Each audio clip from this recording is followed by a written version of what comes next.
Sign this resignation or we'll ruin your career. That's what the CFO snapped at me. Not asked, not suggested. Snapped. Like he was closing a cheap umbrella in the rain.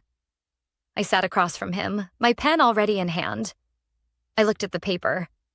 Crisp, white, printed with that clinical HR template font that looks like it was designed to murder personality. A single line at the bottom. Signature of employee. He leaned back, too smug for a man who'd been in the company less than 3 months. His suit was tailored, his shoes were polished like glass, and his tone carried the arrogance of someone who thought threats were the same as strategy.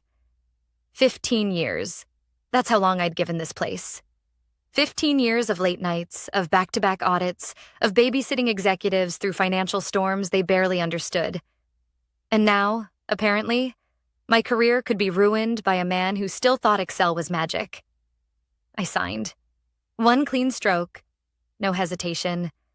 Then I set the pen down, met his eyes, and said the only 2 words that mattered. Good luck. He expected a meltdown. He expected tears, or maybe a begging speech about loyalty. What he got was me pushing my chair back, calm as the tide. If you're just tuning in, hit that subscribe button before we go deeper. 90% of you are listening without subscribing, and hey, I get it, commitment issues. But it helps more than you think. Keeps the stories flowing and the coffee strong. Now, back to the CFO who thought he owned me. He blinked when I stood. Maybe he thought I was bluffing, that I'd scribble something angry on the paper or refuse to leave until security dragged me out. But I didn't give him the satisfaction. I simply lifted my box, already packed. 1 coffee mug with a crack down the side, my wireless mouse, and a few sticky notes that had outlasted 4 CEOs. That was all I needed. Security will escort you, he added, like I was about to steal the staplers. Of course, I said, voice smooth as glass. I didn't need to touch the servers. I didn't need to log in. Because everything important, every heartbeat of this company's financial infrastructure already knew my name. The walk through the office was quiet. Too quiet. Denise from payroll looked up, her face pale. She mouthed, "He's going to regret this." I didn't nod, didn't even blink. Just kept moving. Past the intern glued to his phone. Past Greg in accounting, who leaned out and whispered, "What happened?" My silence was louder than words. The security guard, Raymond, didn't even stand. Just gave me a long look and asked softly, "You good?" "Golden," I said. And I was. 15 years of my life poured into this place, and all I carried out was a cardboard box. No framed pictures, no farewell speeches, just a mug, a mouse, and the kind of calm that only comes when you know the game isn't over. Because here's the truth they never understood. I wasn't disposable. I was the backbone. The forecasting systems, the automated reports, the risk models that guided millions of dollars, all of them had one name buried in their DNA. Mine. By the time I reached the parking lot, the weight of it all should have crushed me. 15 years dismissed with a signature. But instead, I felt light. Free. Not bitter. Not broken. Just aware. The CFO thought signing that resignation meant I was erased. What he didn't realize was that I'd already written myself into every critical function this company depended on. Not out of malice, out of necessity. No one ever asked how it worked. They only asked that it did. And so, as I dropped the box gently into the back seat of my car, I smiled. Because I knew something he didn't. Something the CEO would discover very soon. The first night, I didn't touch my laptop. I poured a glass of wine, put on some music, and let myself breathe. Let him think he'd won. Let him think the company had cut out dead weight. But the next morning, 9:13 a.m., my phone buzzed. A number I recognized but hadn't expected so soon. The CEO. His voice was tight, controlled but carrying an edge of panic. "Ava?" he said. No greeting, no pleasantries. "Our biggest client is waiting. Every critical system is throwing the same error. Your name? Explain. I didn't answer right away. I let the silence stretch, long enough for him to hear his own breathing, long enough for him to realize who he was talking to. Finally, I said calmly, I already did. Yesterday, with my signature. That was the moment the balance shifted. Not when I signed the resignation. Not when I walked out of the building. But right there, when the man who sat at the very top of the empire realized the only thing holding his company together was the woman he'd just let go. And that, my friends, was only the beginning. The CEO didn't breathe between sentences. Ava, our biggest client is in the lobby. The dashboard won't load, the overnight jobs failed, and every error banner shows the same thing. Your name. Explain. I let the silence sit. Not to be petty, so he could hear what panic sounds like when it learns respect. Read me the exact message, I said. He shuffled papers. Right operations paused. Owner calibration required. Last authorized maintainer, EVAR- and a code. There's also a note about role change detected and freeze to prevent stale model drift. Good, I said. Good? He sounded like I'd told him the fire alarm was a lullaby. That means the compliance switch worked. When an admin profile is removed without a handoff, the model pauses writes and requires a recalibration session from an authorized owner. It's to keep people from brute-forcing forecasts the night before a board review. It's not sabotage. It's Section 9.3 of the runbook you signed 2 years ago. He exhaled like a radiator. Can you come in? Right now. No, I said. Not without terms. No back-channel favors. We do this clean. He went quiet. Then, what do you need? An executed consulting agreement for 48 hours minimum, day rate attached, scope limited to assessment and restoration. Written indemnification that I'm operating under your direction, not the CFO's. Temporary credentials for read-only review, then supervised elevation for the calibration window. An email from legal confirming the freeze is a compliance feature, not misconduct. And when we're done, we discuss permanent structure. A beat. You'll have it in 10. Make it 15, I said. I'm making coffee. Quick pause. If you're listening without subscribing, this is the part you'll want receipts for. Hit the button.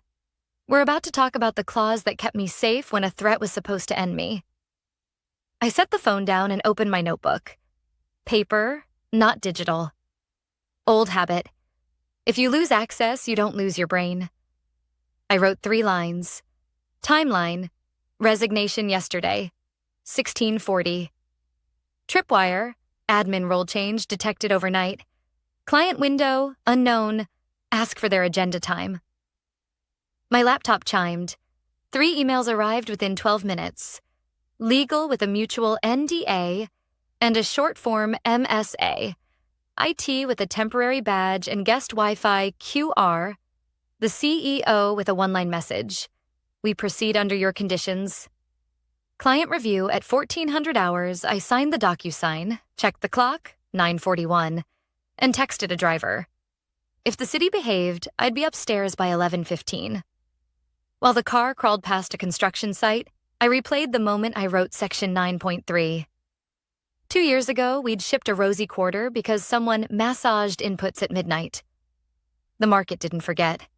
Neither did I. We moved the model from persuadable to provable. Versioned data, immutable audit logs, and a lock that triggers on any admin detachment. If you want to change the engine, you bring the mechanic, with lights on and cameras rolling. The receptionist stood when I walked in, like she'd seen a ghost with paperwork. Ms. Ramos, your badge? Temporary's fine, I said. The badge printed with consultant in big letters. It felt honest. Upstairs, the air had that pre-storm taste. People smiled without their eyes. The CFO's door was open. He stood behind his desk, pretending to type. He didn't look up, and I didn't stop. Let him keep his performance. I had a job. It had set me up in a glass huddle room with a loaner laptop and a printed network diagram like it was 2003. Rachel from security. Smart, steady, Brought me tea like we were human beings instead of tickets. Your read-only token, she said, sliding me a slip with a temporary username. We whitelisted the calibration endpoint for your session if legal greenlights it. Good, I said. Tell me the job failures. She pulled up a screen share.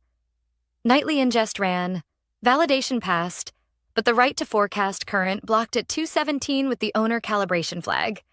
The last successful run was yesterday at 3:02. What did the client see? Stale dashboard with a yellow badge. They're not happy. Of course they're not, I said and typed. I couldn't touch anything that changed state yet, and that was the point. Read only still told me the story. The log sequence was clean. SSO removed my admin group at 18:09 yesterday. The model's watcher process detected the role change at midnight UTC and tripped the freeze. The recalibration window opened at 6 a.m. and sat there, blinking like a seatbelt no one would click. I felt that old mix of anger and relief. Anger because we'd built a process to avoid exactly this. Relief because it worked. Threats don't break systems designed around truth. I walked the CEO through it in plain language. Right now, I said, your numbers aren't broken. They're paused. You can show the client last night's validated snapshot with a disclaimer, or we unlock and push a fresh run before 1400 hours. What does unlock mean? 15 minutes of calibration. Confirm data sources, verify weights against market deltas, and re-sign the release key. It needs an owner with context. That's by design. If anyone could jam run, your risk profile would be a roulette table. He pinched the bridge of his nose. Do it. Not until legal sends the indemnity, I said. If anything goes sideways, I won't be the scapegoat for a process that did exactly what it was built to do. He nodded. You'll have it. The CFO appeared in the doorway like a bad idea that learned to walk. This is unnecessary, he said. We can export last quarter and fudge the deltas. Clients don't care about pipes. Out, the CEO said without looking at him. The door stayed open but empty. Rachel raised an eyebrow that meant finally. Legal's email landed at 11:58 with every clause we'd named. I read every line. Then I slid my chair in, centered the keyboard, and let myself breathe once. Calm isn't a trick.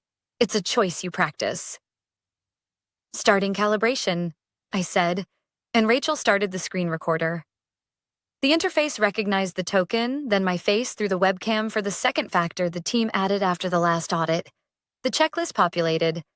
Source freshness, anomaly thresholds, weight drift. Nothing dramatic, just the unglamorous heartbeats that keep a business honest. I confirmed the currency feed we knew was flaky on Mondays, corrected a vendor code someone fat-fingered last night, and compared the promo lift parameter against last week's pilot results. It wasn't heroics. It was care. At 12:21, the button lit. Re-enable rights. I hovered and didn't click. Ava? The CEO asked.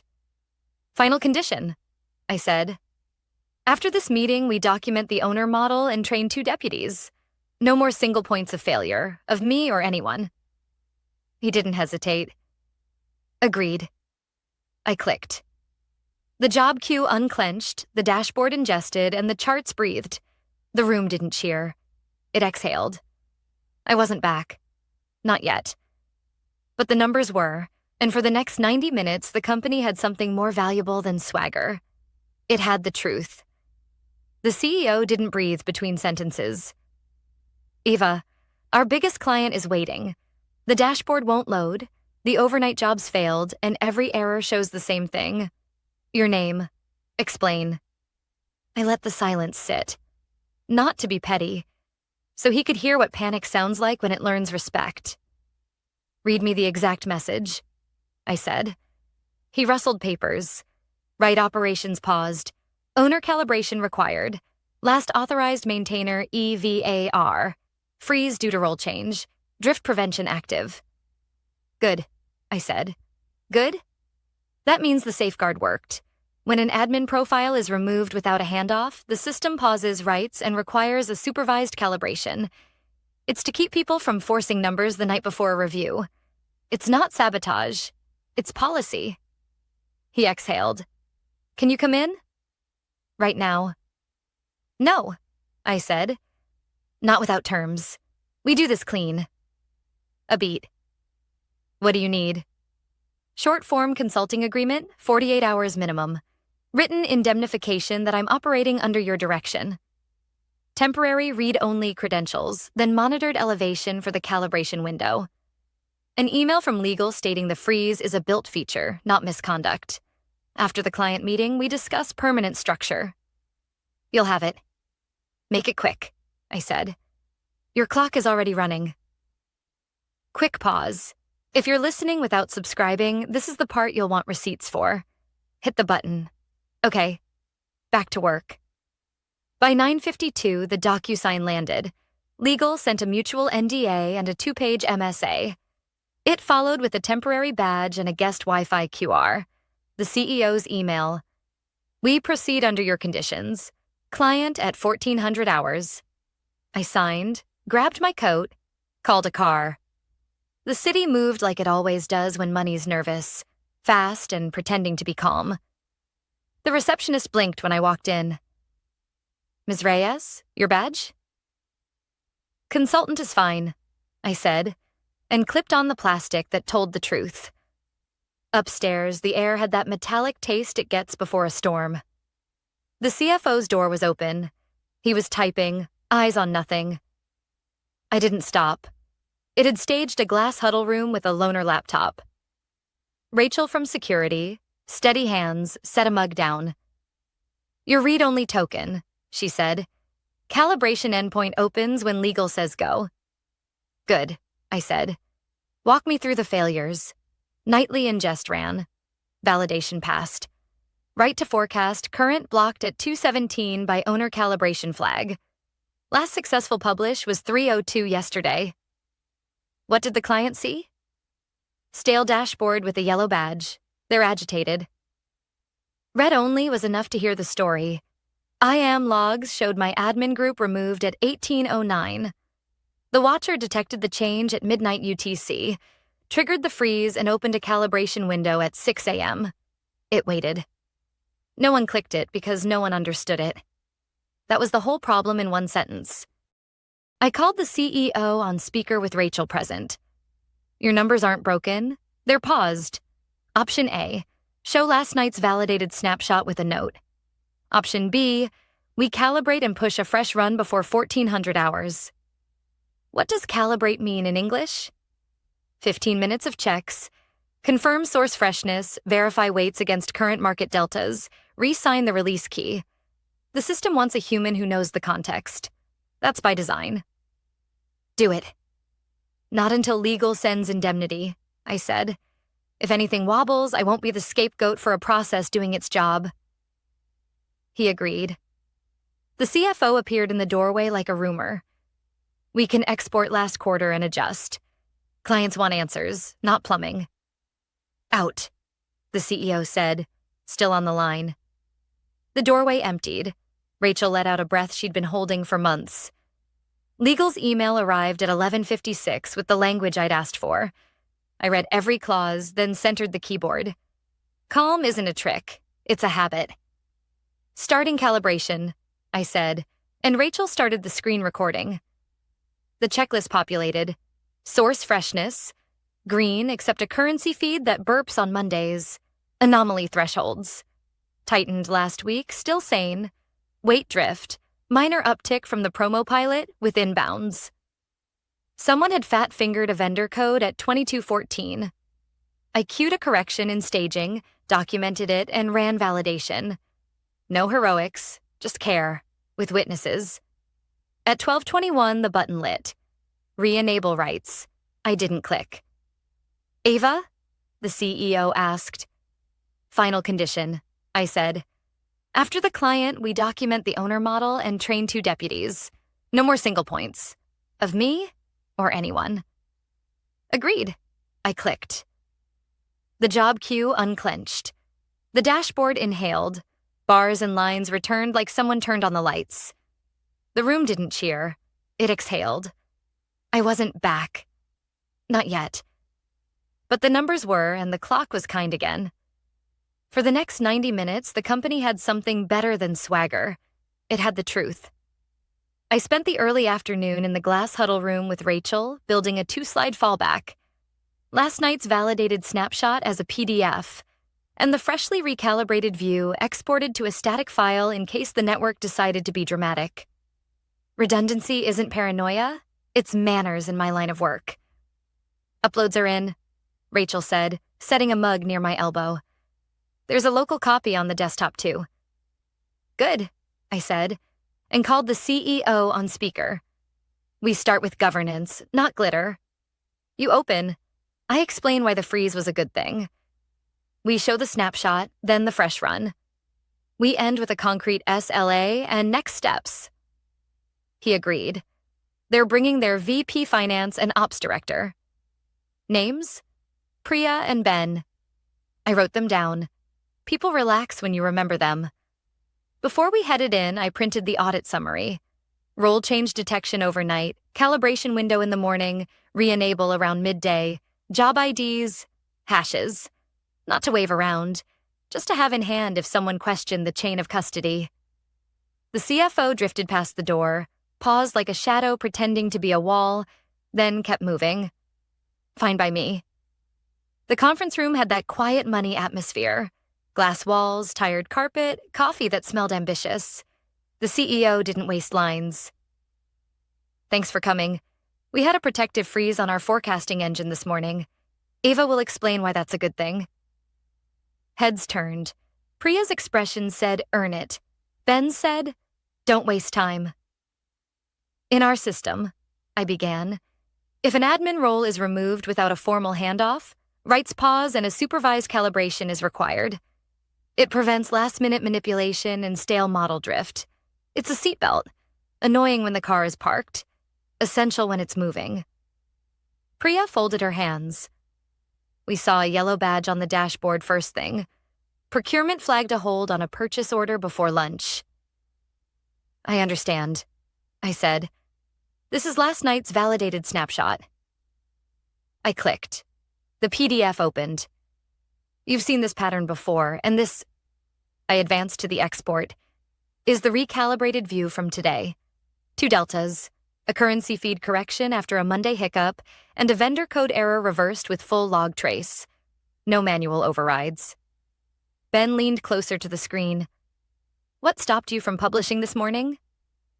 The missing handoff, I said. When my admin group was removed, the watcher assumed risk and waited for an authorized owner to calibrate. That's the design.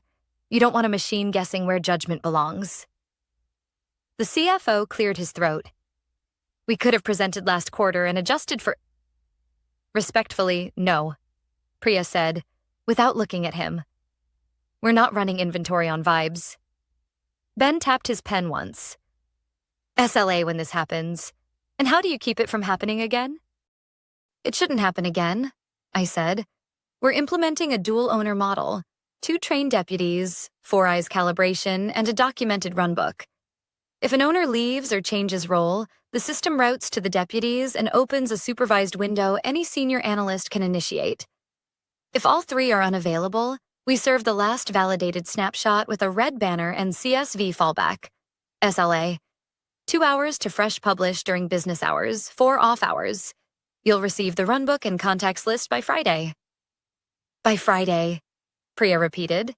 In writing, with names mine +2, I said. She watched me like a doctor reading an EKG. What if you're not here next week? Then Rachel and a trained deputy calibrate, I said. I won't carry special keys, that's the point. Systems should respect people, not worship them. The CEO nodded. We'll bake that into policy. Ben compared the chart to a printout he'd brought. The shape holds. Promo elasticity looks sane. It is, I said. We tightened anomaly thresholds last week. You'll have that note too. Priya closed her folder. Proceed with the purchase order. Conditional on receiving the runbook, the deputy training schedule, and an external review of the control design within 30 days. If the review fails, we reserve the right to reassess our contract. That's fair, I said. The CFO shifted like the chair had teeth. An external review is overkill. It's standard, Priya said, and frankly overdue. The meeting ended without applause, which is what competence sounds like. Outside, the hallway buzzed softly, relieved. The CEO paused near the door. "Thank you," he said. "Not big, not performative. Real. My office shortly?" "Send me the outline request," I said. "I'll reply before I walk in." On the way back to the huddle room, I almost ran into the CFO. Up close, his cologne was loud, the kind people use when they don't have a point. "You made me look incompetent," he said, low. "You chose that look," I said. I presented facts. His jaw worked. "We both know what you signed. Company IP, non-disparagement. If you try to position yourself as the savior, I will—" "Stop," I said. "I'm here under the CEO's written direction. Screen recorded. Witnessed. I haven't touched a line without authorization. And on IP. Remember?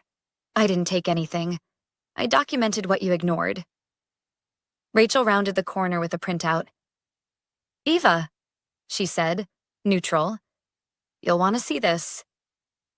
She handed me a log excerpt. A failed attempt to alter an audit flag from a workstation labeled CFO-ASST-02. Denied. Logged. Stamped. I looked at him. Not angry. Tired. "This is why we build seatbelts."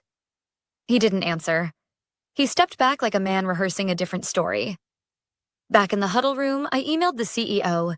Deliverables by Friday. Dual owner design, runbook draft, deputy training plan, client-facing SLA, recommendation for third-party review. I attached the control failure log with a short note. Attempted audit alteration blocked. Recommend internal review. Quick pause. If you're listening and you've ever been told, just make it work. Here's the truth. Making it work without guardrails is gambling with someone else's money. Governance isn't theater. It's respect. When I stepped into the CEO's office, legal was already seated. A folder on the table, a pen, 3 empty chairs. "Let's talk about permanent structure," the CEO said. For the first time all day, the clock felt like it finally belonged to me. The CEO's office was cooler than the rest of the floor. Deliberately so. Thick carpet, framed degrees, a shelf of leadership books no one ever read past the first chapter. Legal counsel sat near the window with a file open, glasses low on her nose. The CEO gestured for me to sit opposite him. "Ava," he said, steady but weary. "You've proven your point today, but I don't want patchwork. I want structure." Structure, the word I'd been waiting for. I slid into the chair, folded my hands, and let him continue. "Our biggest client nearly walked this morning. I can't afford that kind of exposure again. What will it take to make sure this doesn't happen?" "First," I said, "you acknowledge this wasn't sabotage. It was design. The system froze because leadership ignored the rules. That needs to be clear. In writing." Legal nodded. "Already noted in the compliance memo." "Good," I said. "Second, we build resilience. Dual owner model, deputies trained, documented runbooks. And not just as lip service. It becomes policy, enforced by audit. Every change, every calibration, logged with names. If you want safety, you don't cut corners." The CEO leaned back. "And your role?" "I don't return under the CFO," I said. "No more games. If you want me, I report directly to you. No interference." His jaw tightened, but not in resistance. More like calculation. "That will be unusual." "So is building your financial engine around one person," I said. But here we are. Legal scribbled a note. "Direct reporting can be formalized. Title upgrade to Director of Predictive Systems. Compensation adjustment?" I didn't blink. "We'll discuss a performance clause. My value isn't a market average. It's proven outcomes. The client contract alone covers my salary 10 times over." Silence followed, the kind that makes men in power measure whether they can push you back. The CEO didn't try. Fine, he said. Direct reporting, performance clause, and you'll train deputies? Within 60 days, but I choose them. Not HR, not finance. People I trust to do the work, not politics. Agreed. The door opened then. The CFO slipped inside like he owned the place, jaw set, shoulders stiff. I should be present for this discussion, he said. No, the CEO replied without looking at him. You shouldn't. His face flushed. I'm the chief financial officer. Who authorized a termination without briefing me? The CEO cut in, his voice sharp as glass. Who nearly cost us our largest client because you didn't understand the infrastructure you were cutting. Legal cleared her throat. For the record, Eva's system flagged an attempted audit alteration earlier today. Workstation trace linked to CFO support staff. The CFO's mouth twitched. A misunderstanding. Someone exploring permissions. Enough, the CEO said.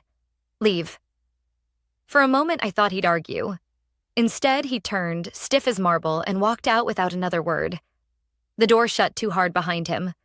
The CEO looked back at me. He won't last the week. That's your decision, I said, calm even. Mine is making sure the company doesn't burn down while executives play musical chairs. Legal slid the draft agreement across the desk. Consultant no more.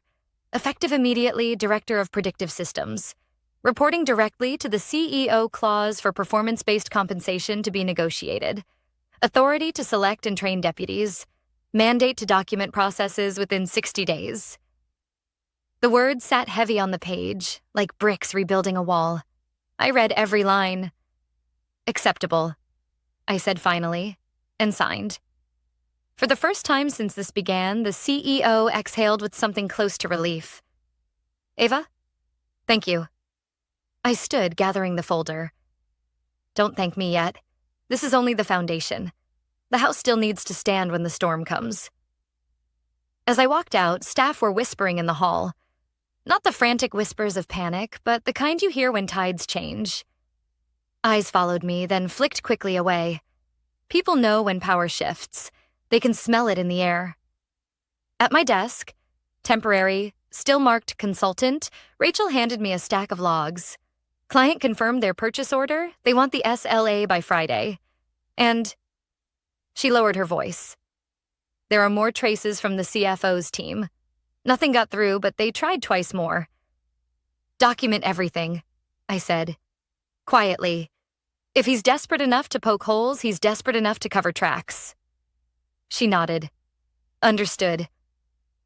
I sat, opened the laptop, and for the first time that day, allowed myself a moment of stillness. Not triumph. Just clarity. They had tried to erase me. Instead, I'd carved my name deeper into the stone. Quick pause. If you're listening, here's the message. When someone tells you you're replaceable, remember this.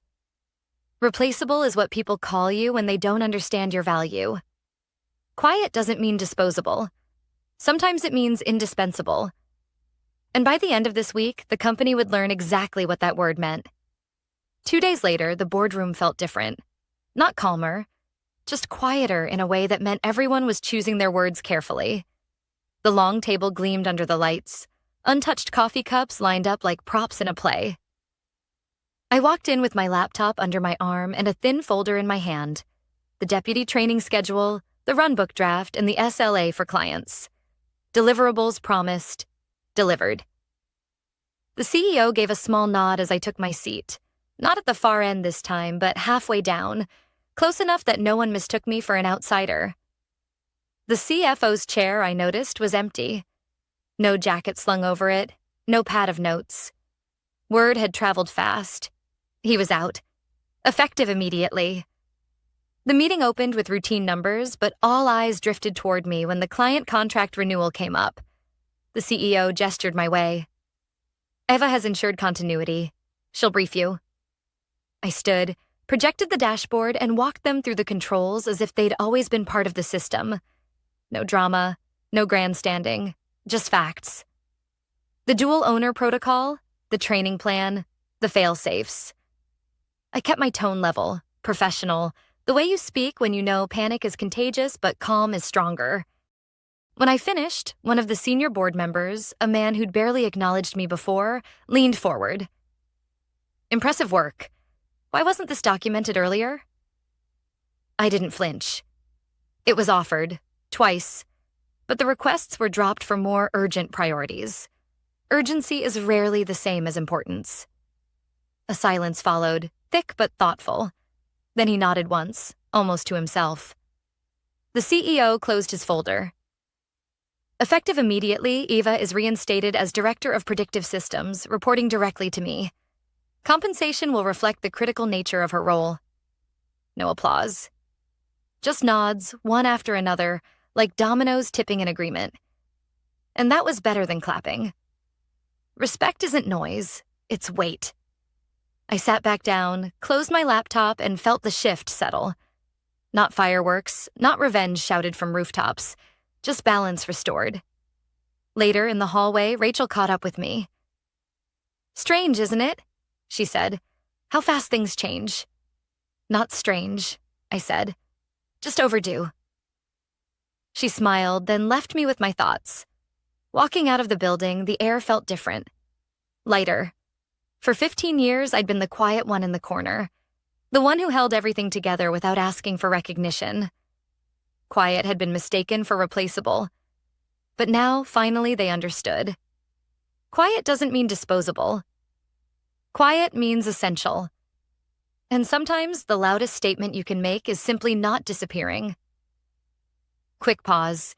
If you've been following this story, remember this. People may underestimate you, call you background, even try to erase you. But truth has a way of forcing its way into the room. And when it does, the seat at the table is yours.